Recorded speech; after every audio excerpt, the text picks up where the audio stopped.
Hello everyone. I hope you guys all had a nice weekend. We had a very busy weekend.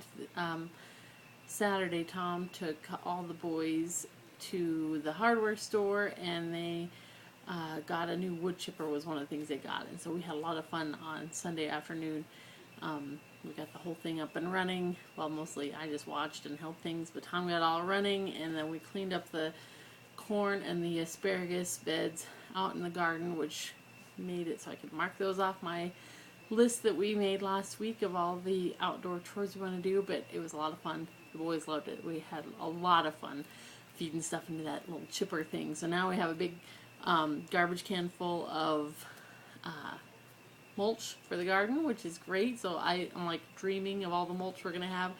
I told Tom he'll probably find us dragging home tree limbs from all over town because we'll want to chip them up and have some free mulch. So I'm very, very excited about that wood chipper. So I'm going to mention right now that I do not edit these videos. So if I say something dumb or if something goofy happens, you're just going to have to hear me say something dumb or watch something goofy happen, because I want to just make these and visit with you guys, and whatever comes in my head I say it. I do have my little list of things to remind me of stuff I want to talk about, but I just hope you enjoy hearing me ramble on about whatever pops into my head. And yeah, hopefully nothing crazy or whatever comes out, who knows. But anyway, so next thing I wanted to talk about was, oh yes, got my laundry here, so we'll get started on that too before I get talking too much. But the next thing was we have, I mentioned previously that we have a little pond out in the yard, and a bridge that goes over. We have like a stream. Actually, one end is a pond, the other end we call it the turtle habitat. We built this little corral with a little tiny pond, and then in between there's a stream that runs between them, and then you have to cross the stream to get up to the front steps. So we have a little bridge that goes across the stream, and last fall one of the boards on the bridge broke, and so this whole winter we've had a hole in the bridge, and it was not very safe and looked hideous. So finally, it was just old. We've had it for about 10 years, and it was, the wood underneath was kind of getting rotten. So Tom wanted to build a new bridge, which was also on my list. So that means two things got to get marked off this weekend, which is very exciting. They weren't even, that one wasn't even an April job, so we're getting ahead of schedule there. But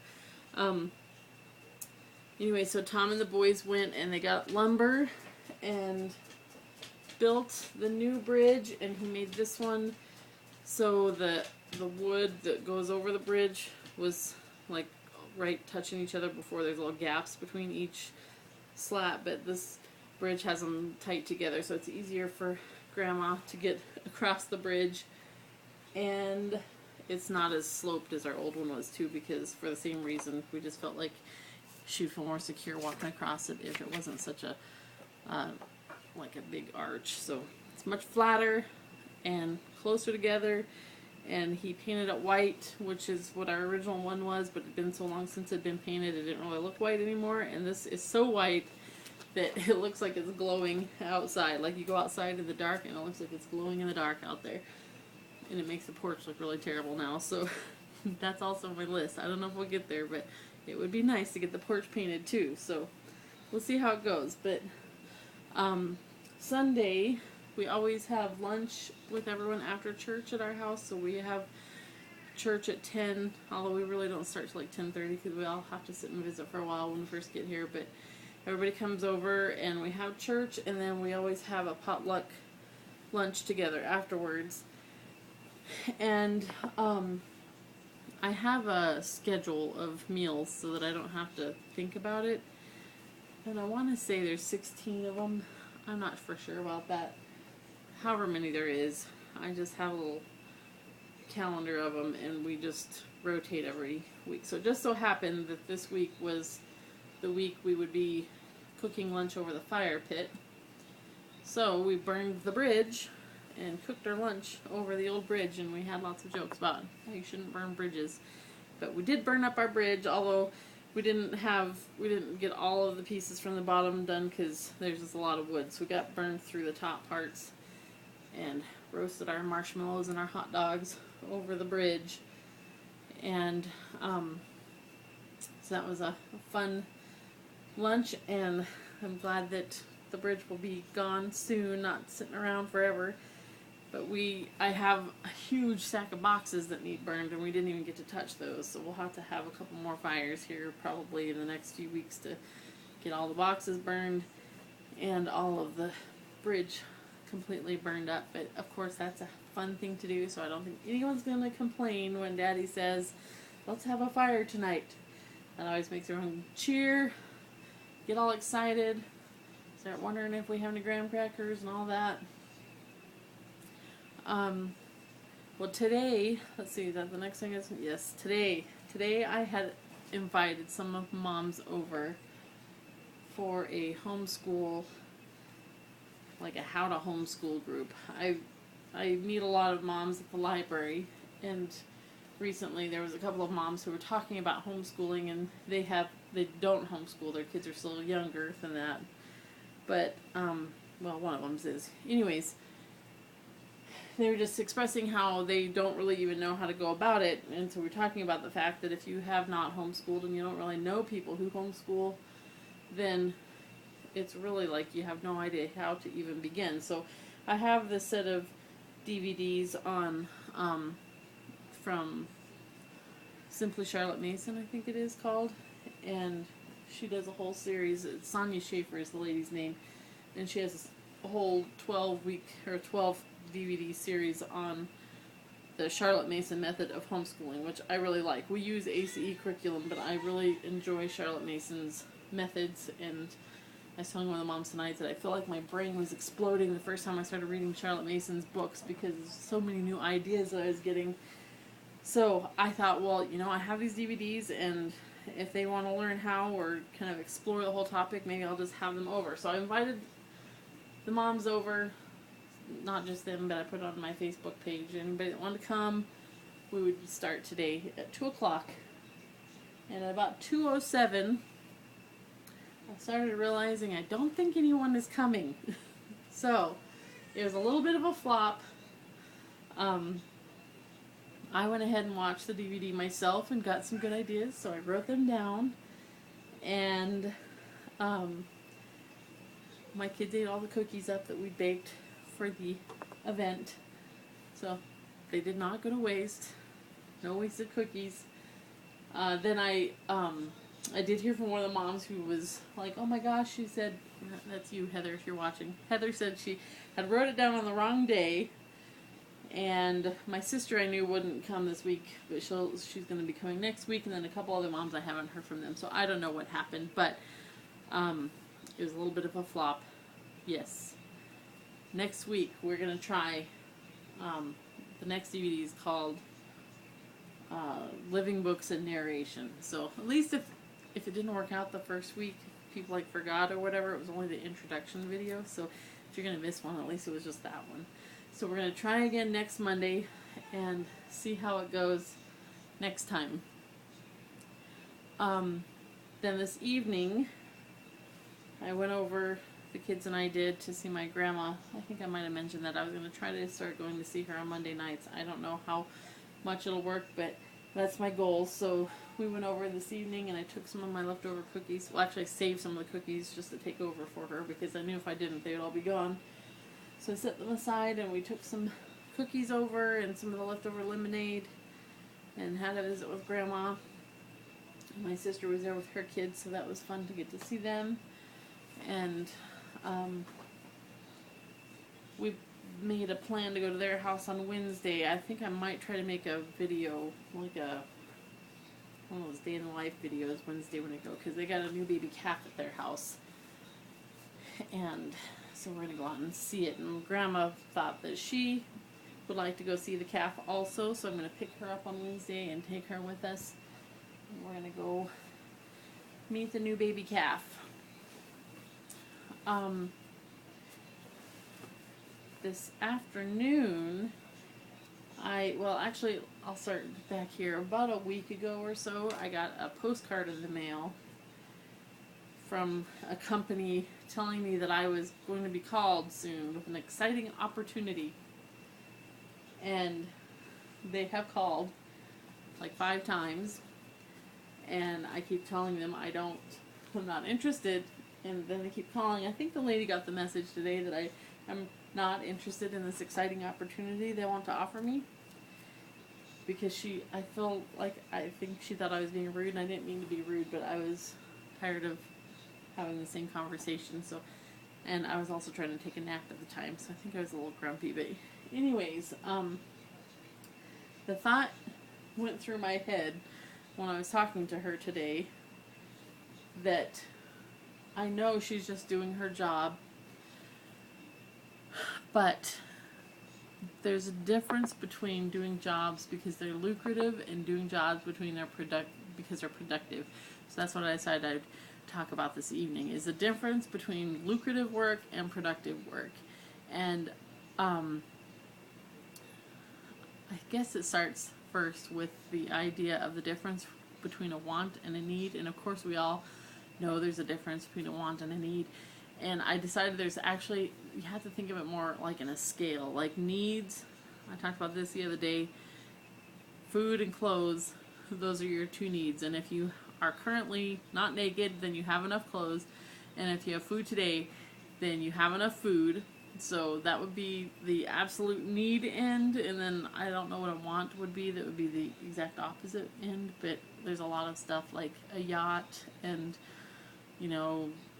vacations and big houses. I don't know what all could be at that other end. But then there's stuff that comes along in between there that, like having a clean house, not actually a need. It's more of a want, but it's not as much of a want as the yacht is. So there's like a scale. I'm not really sure. Everybody probably put things in a different place on the scale, but anyways, so productive work to me is something that is meeting needs rather than wants. And of course, as I said, there's already a scale, so that doesn't necessarily mean that it's only the food and clothes for today, but it's going to be towards that end of the scale. And I actually was thinking about those 2 words, about lucrative, lucre being money, and productive from the word produce, which is like actual thing, like, an apple, or a shirt, or even a child. You've produced this thing. And productive work is constructive, it's building up or making something new or better. And lucrative is more the idea to me of wanting to just gain money.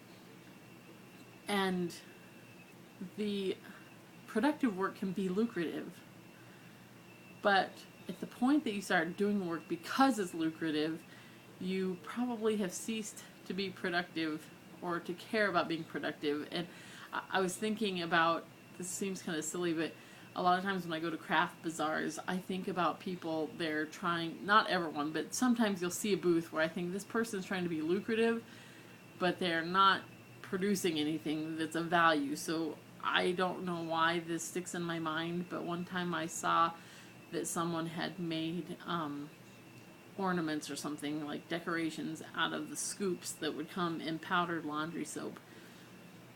And I remember thinking, why? Why would somebody want that? There's no value to it. It wasn't even attractive. It was dumb. But it was cheap. It was cheap to make it and probably fast to make it. And I'm sure the person who made it was thinking, I can make so many of these and I'll make so much money. But they weren't actually being productive, because who wants that? Nobody wants that. No one needs that. And it probably wasn't even lucrative, because she probably didn't make any money off of it either. So that's kind of where I'm coming from thinking about this, that when you start to value things the wrong way, like we talked about the word satanas, meaning, or being related to the word measure, Satan being related to the word measure, and that you falsely measure things, that you falsely measure your time and your efforts. And when you start measuring things by how lucrative they are, you make different decisions in your life than you would if you were worried more about just being productive. And I think, especially if you're a stay-at-home mom, the world wants to tell you that what you're doing isn't valuable or as valuable as it would be if you were actually earning money. If money was exchanging hands with someone, then it's more valuable than if you're not. And I would have to say that's an absolutely false idea. And if you ever have that thought come into your head, you should just reject it right away, because it's nonsense. Productive work has nothing to do with how much money exchanges hands with someone. And I mean, one of the things that I might have mentioned this, I don't know if I'm repeating myself, sorry if I am, but it really struck me the day that I was cutting the boys' hair and realizing how much money it would cost me to pay someone to do this, and how much time it would take me to earn the money to pay someone else to do this job for me. And I actually did some math on it one day, and I kind of calculated that in the end it would take me 42 hours a year to earn the money, and I would average $7.50 an hour, and I'd be paying taxes on it twice, both the income tax and the sales tax on it. If I did the job myself, it would take me 6 hours a year, and I'd be earning the equivalent of $50 an hour, and it would be tax-free. But in the more expensive or the higher earning way, I would never exchange money with anyone. So you have this tendency, we've been taught to devalue something if it doesn't have money exchanging hands, if it's not lucrative. And I would love to dispel that idea in as many brains as I can, that being productive is the important thing. So whether that's scrubbing the floor or canning food or even shopping, because you have to, I mean, it's hard work to go shop and bring home all the stuff that everyone needs, that those are productive uses of your time. And when I talk about your home being the place of productive work, I don't mean money making. I mean you're doing something that's actually valuable and meeting needs for people. And not that meeting wants isn't fine also, but when that becomes the focus, then you become a different person. Even when I started my YouTube channel, I had been wanting to make videos for a while, and the heart of it was that I love watching YouTube videos. I look up stuff I want to learn, and somebody's made a video about it, or I just get new ideas from people, and I spend a lot of time taking in from other people. And one day I thought, you know what, it takes a lot of time and effort to make these videos, and I really appreciate that people have put themselves out there and did it. And it really struck me that I should be willing, if I'm able, this is a way I could give back, that I could help someone else hopefully with what I know and share with them. And if no one had ever put themselves out or took the time to do it, then we would all be worse off. So I wanted to contribute, and that was my motivation for making videos, or wanting to make videos. I had not made any. Then one day I saw this lady's channel, and she was talking about how she supported her family of, I think she has 7 kids, on the money she makes from her website and her YouTube channel. And I'm like, oh, I want to do that. So that's what really got me started making YouTube videos. But after a few videos, I realized that this is not where my heart should be. I should not be making videos because I want to be lucrative. That wasn't the words that were in my mind at the time, but it perfectly describes what I was thinking. And I want to be productive, not lucrative. I want to help people. I want to encourage people. I want to spread as much truth as I can, and hopefully not say too many dumb things in the process. But once I start making things because I want to make money off of it, I might start talking differently or behaving differently, and I don't want that. So I decided to take all the ads off my videos. And I'm not saying that ads are bad. I'm not even saying that I would never have an ad on a video. I'm saying my heart was in the wrong place. And so that's, again, where I thought, okay, I need to stop this, because God is one that provides for me. And there's obviously nothing wrong with earning money. That's how we pay for things, is with the money that we earn.